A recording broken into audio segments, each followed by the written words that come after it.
Hello, everyone, and welcome back to the World Explorer podcast. This is the podcast where every week we take a random prompt and we build an entire world around it. My name is Cassie, and I'm joined with Isaac. Hello there! So today we are world building a world where everyone is born with a specific spell tied to them, where they can cast something random, like one thing. Whether it's throwing a fireball, transforming an object, or flight, or whatever else it may be. So, where do we want to start with this world? I guess with, limitations to what types of spells could be had, just so we have a basis of we're not going to get these type of spells ever. Okay, so probably not spells where you can snap your fingers and nuke the world. Got it. Yeah, probably not. But how do we feel about, death spells? I feel like maybe a death spell could be a thing. Maybe we should figure this out. Where do these spells come from? Where does the power come from? Or is this something where people are just naturally born with it? Is it like a gift from a god or something? Is it ancestors coming together to infuse magic into a child? That sounds really dark.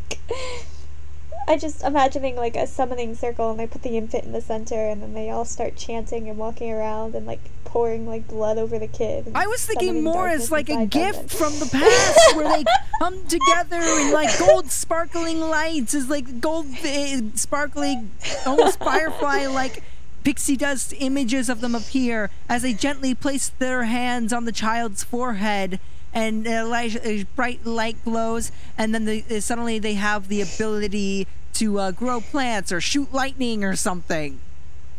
I wasn't thinking this satanic ritual stuff. Well, you're summoning the dead and asking them to place a favor upon your child. What else would that look like? Pixie dust! You want to do look, Pixie I dust think... and family! See, I just feel like my family would be more likely to do it via summoning circle than through pixie dust. Okay, I guess... Okay, so I guess some families will summon their family via pixie dust, and others, such as yours, will just start pouring blood on the child. Well, it could also be related to what type of ability you want to give the child. So if you want to give your child a water ability, you drop them in a basin of water. Wow, when you say I'm dark, at least I'm not killing the child in the process. I mean, well, who are you killing to get all that blood? The animal blood. But maybe it was your ancestors' blood.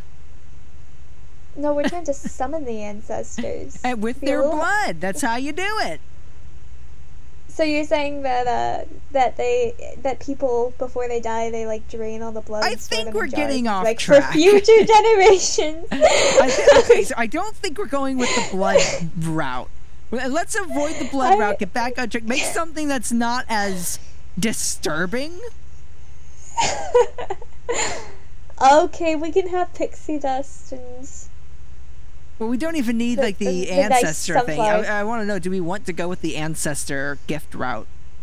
Or do we want a different... I don't know, well, you've turned down the summoning thing, so I don't know where to go anymore.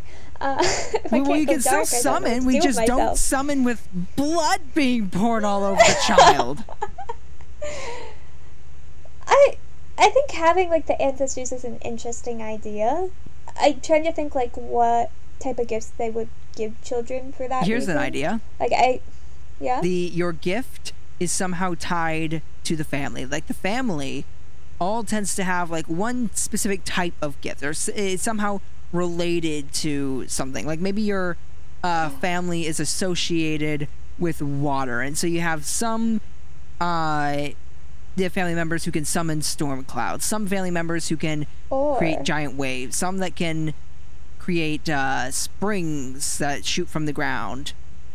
And so what if instead I'd still connected to family, but instead it's based off of what your parents did in life, before having the kid? Like, whatever occupation they have, the kid is then born with an ability that would aid that occupation. I could maybe see that, but... Okay, so... If you wanted to, for whatever reason, change your occupation, you wouldn't have... That just means your kids might have different abilities. Yeah. And if the kid wanted to change their occupation... Like, then their kids would have different abilities, but they themselves have. I'm also thinking that that whatever occupation they change to, their ability is not necessarily going to match it. Yeah, but then their kids would have abilities that would match it, and I'm just thinking of like the whole debate about story idea and the relations of kids being born into like the family business, but now you're actually born into like the family power. And there's even more obligations to, like, stick with what your family's doing. Even if you don't particularly enjoy it. But we could also stick with the more, like, element-based, like, they're all water-themed or they're all this-themed. So, is it the mother's side or the father's side in that case? Oh, that's a good question. Oh. I didn't think about that. Yeah. Yeah. What if there was a fusion of them? So, like, let's say you had, someone from, like one side of the family is primarily, like, water people, and the other side is primarily, lightning people. The child will have thunder and storm cloud abilities. So wouldn't eventually just all the abilities become really mixed and muddled? There wouldn't really be distinct ones over time.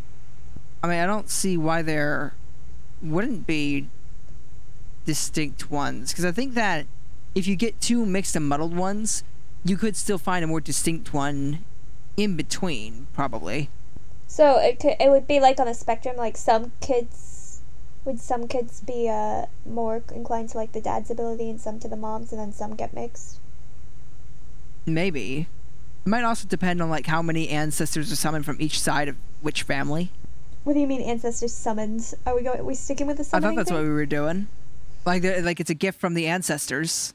That could be an interesting way to, like, in that case, it'd be like the family's decision of what type of ability they want. They have to stick within their ancestors' abilities. Or but they could be like, maybe the ancestors, the ancestors don't speak to the parents of the child, but the ancestors from both sides of the family discuss amongst themselves what ability to give them and what side of the family it's going to come from, and so the parents don't know what's going on there, what they're talking about, because they speak in maybe like a different, like I guess you could say they speak on a different plane of reality where they can't be heard.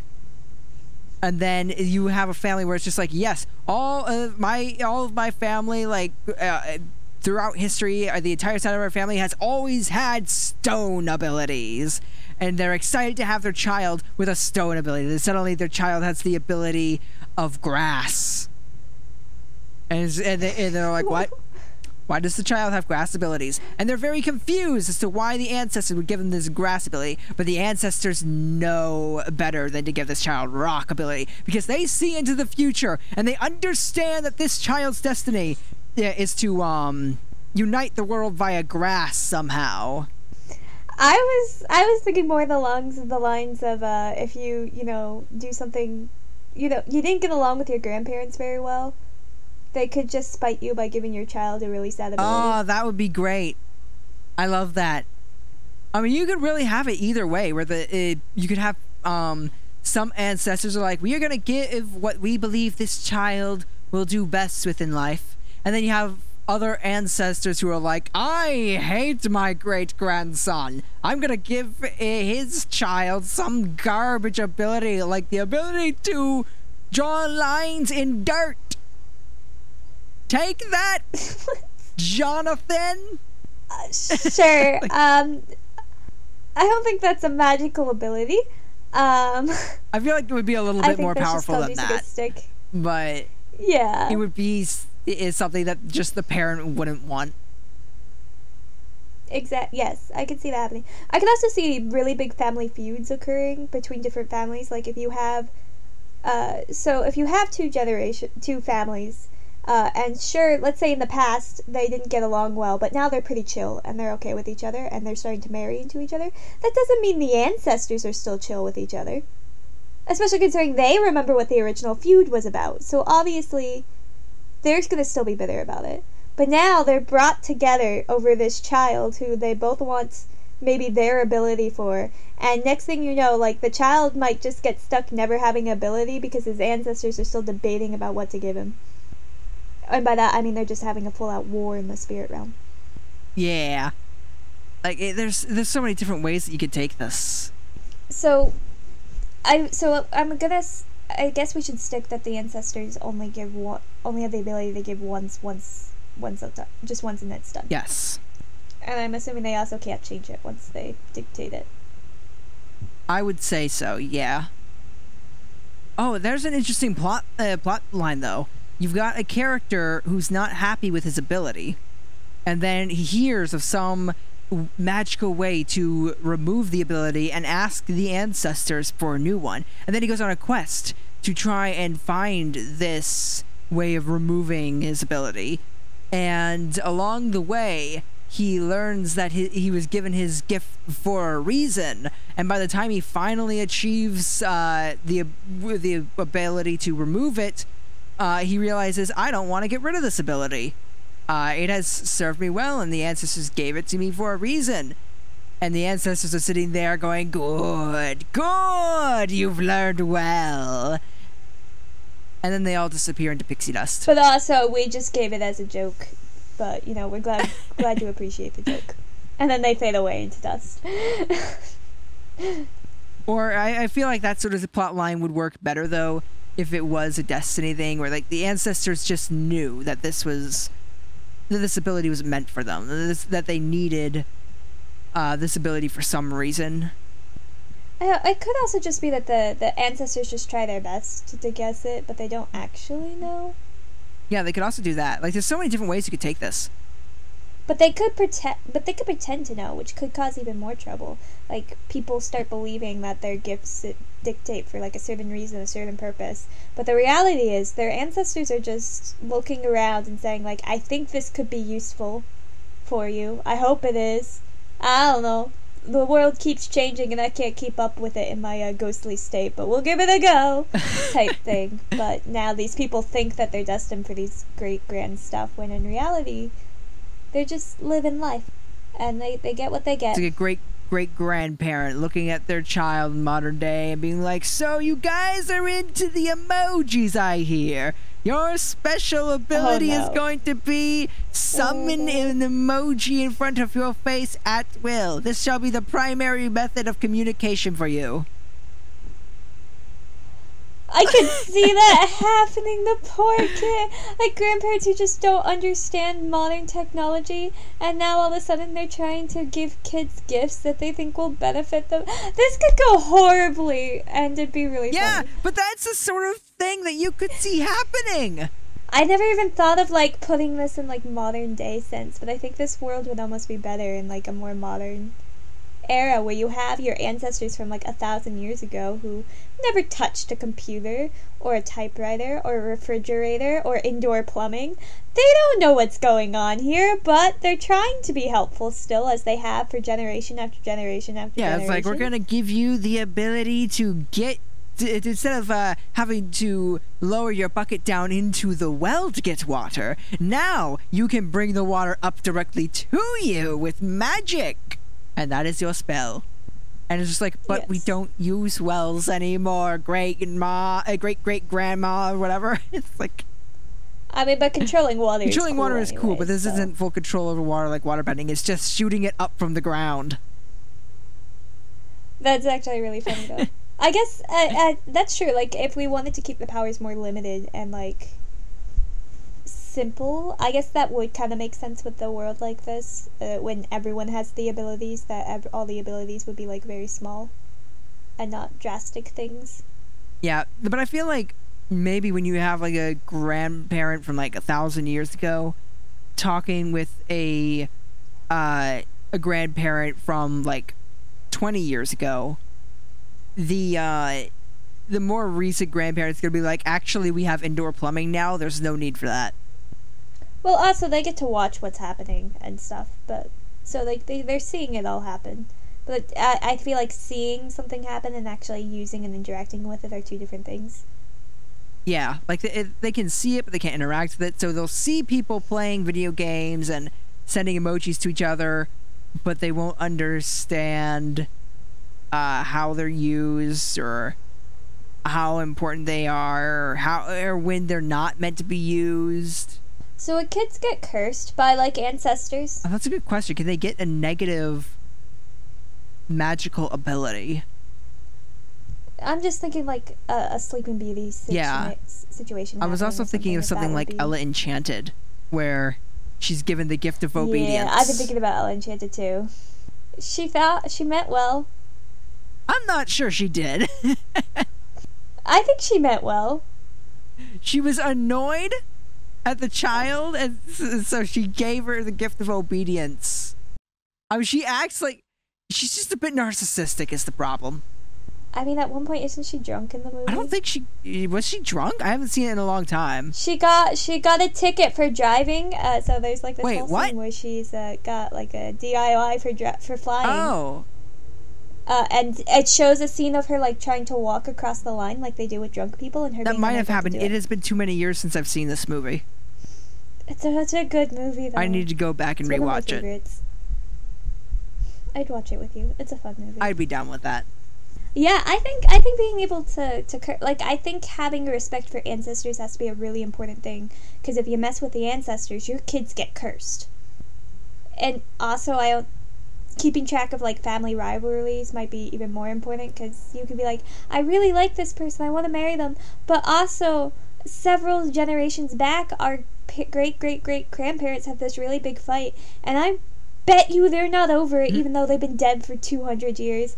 And if we have a kid together, I don't know what's gonna happen, and that's terrifying. Well, I think that maybe if you have just those two sets of grandparents, but then the rest of the generations, there's no problem. I think then maybe the rest of the generations would be like, no, you guys are staying out of this. Or maybe they would be able to overpower their magic with their own to give the child something that they actually feel the child deserves. Which means that I guess getting cursed would be less likely to happen. It could happen. You would have to have like a whole family of monsters. Yeah. Because you gotta keep in mind, they're not just... it does happen. They're not just cursing their rival's grandchild. They're cursing their own grandchild. And so they have to be really awful. Have you been introduced to the wonderful play known as Romeo and Juliet? Yeah, that's fair.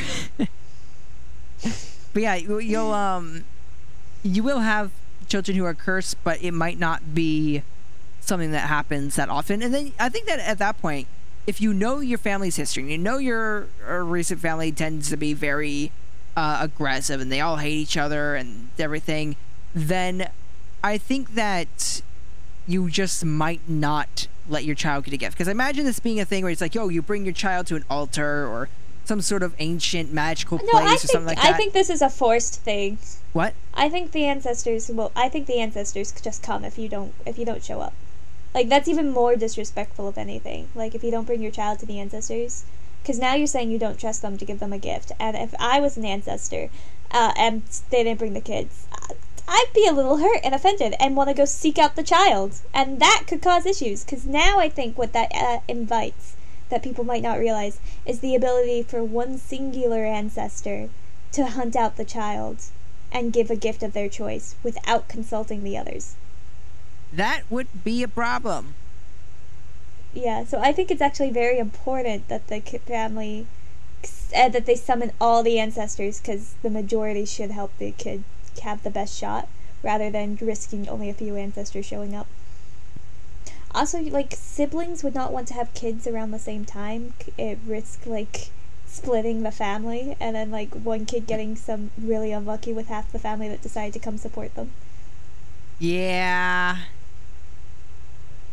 Or they just have a ceremony together, I guess. This world just put them introduced both so many in the summoning issues. circle at the center. I think it's interesting. I love the idea of a story of someone who's been cursed in a world where everyone has maybe not the most useful powers, but they're like blessed, or you know, even like the classic school saying like, oh, there's the kids whose families hate them, type thing, and then learning like to turn curses into blessings, or how to use your powers properly, or a lot stuff along that line. I think it's an interesting concept. Yeah, I think it's definitely interesting. I just see a lot of issues with it, like just in terms of like the character things and the families all getting angry with each other. Like it's, I can imagine it being a little difficult to write. They just have to. I think something that might help is if they keep it that the families are only direct lines, so it's the parents, it's the grandparents, it's the great grandparents, and then kind of simplifying it in that sense. And I guess eventually it would have to stop, like you go too far back. I would say so. Otherwise, you'll have way too many people debating. Yeah, maybe it's like the past 3 generations or something like that. Yeah. Because you gotta keep in mind, with each generation, it's like multiplied multiple times. Yeah. It could get a little chaotic. Or it could also just be whoever ancestor decided they wanted to show up to the kid's spelling birthday. So, there's that. Maybe it's whoever the parent had a closer relationship with.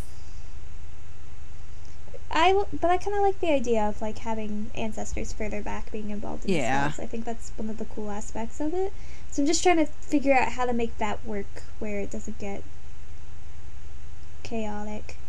Especially when you have both sides of the family, like both parents and grandparents and stuff involved. It could be like a random number, like a random call. Like when you're doing the summoning circle, just a random selection of their ancestors are summoned to it, which would then increase the randomness of the spell even more so.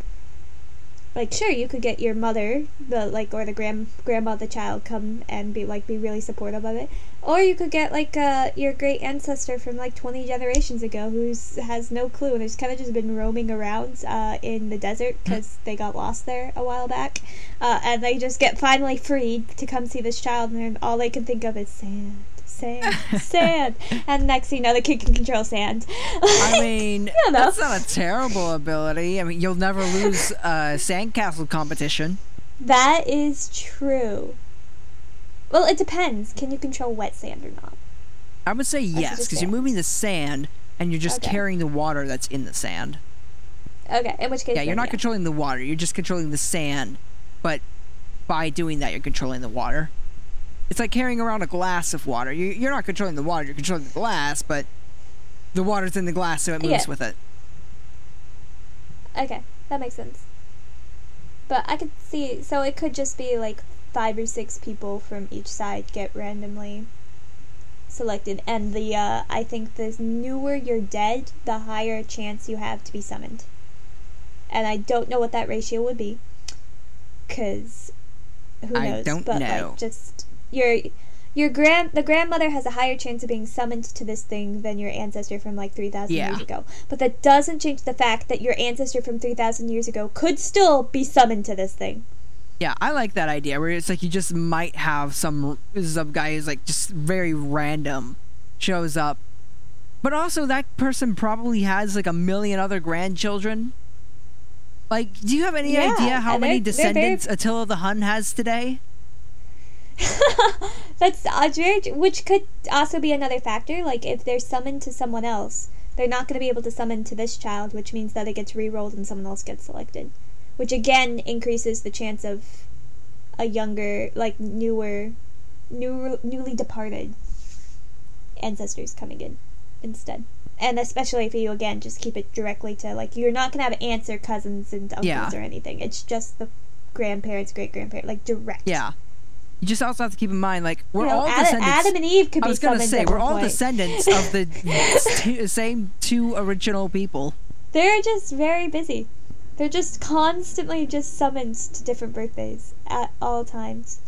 That's kind of your fate. Like, the older you are as a ghost, like, you start out getting a lot of free time to wander around, but then eventually you're just summoned to someone. And then I could see that them getting kind of jaded or kind of bored with gifts and, like, trying to come up with weird creative ones because they're just they'll just give the ability to throw fireballs to everyone. He's like, everybody loves the ability to throw fireballs. It's very cool. We'll just give that to literally every child. But then they're also dealing with, like, the grandmother who wants, like, something special. So now they're just sitting here listening to this grandma tell the life story of their family and explaining why they want this gift. And I'm sure at some point they'll be like, okay, then just give them the gift. I don't care anymore. But the grandma's like, no, I'm going to tell you this story because you're stuck here until we make an official decision. And I like to give my grandchild the ability to spread joy and love wherever she goes. And then they're like, nah, fireballs are cool, like, Grandma. Let's give let's do that. How does the 2,000-year-old person sound more than the recently departed? Like, what? How'd that happen? Culture shift? I guess. Died at a very young age. Keep in mind, there's like 12. There's like 12 people here in this group having these conversations. Different side of the family? I have to possibly.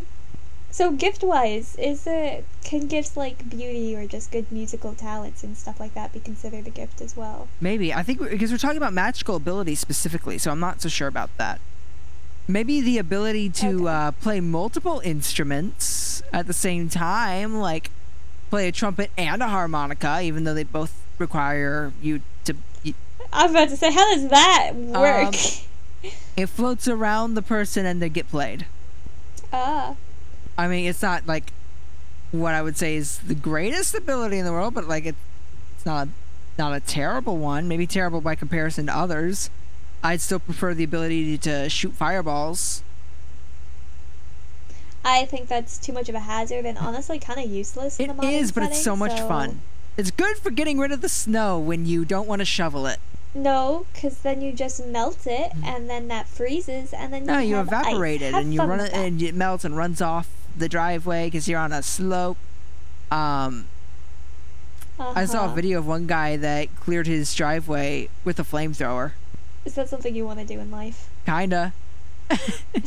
Like, not even bother with shoveling, just go outside with a flamethrower and melt the snow off the driveway.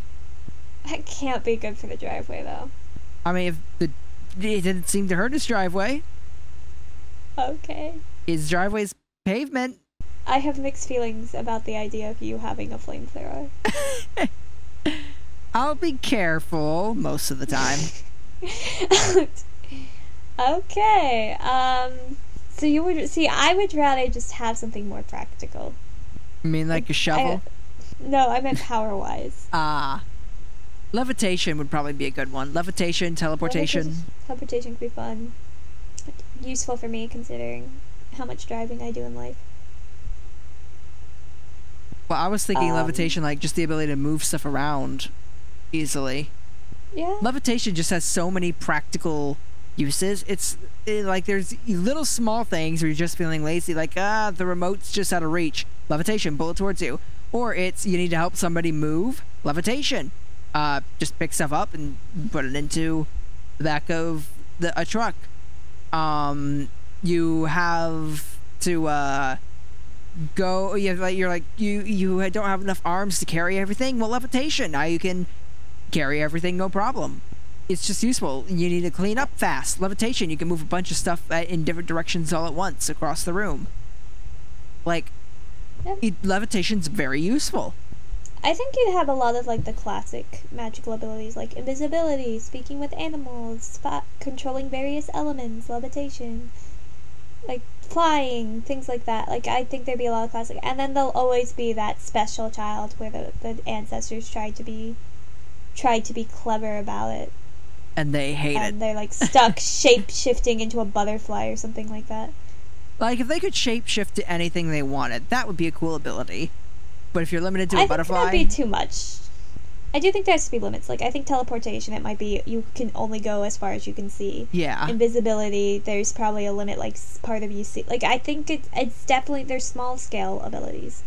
Yeah, maybe like invisibility. You turn invisible, but also you can't see anything around you.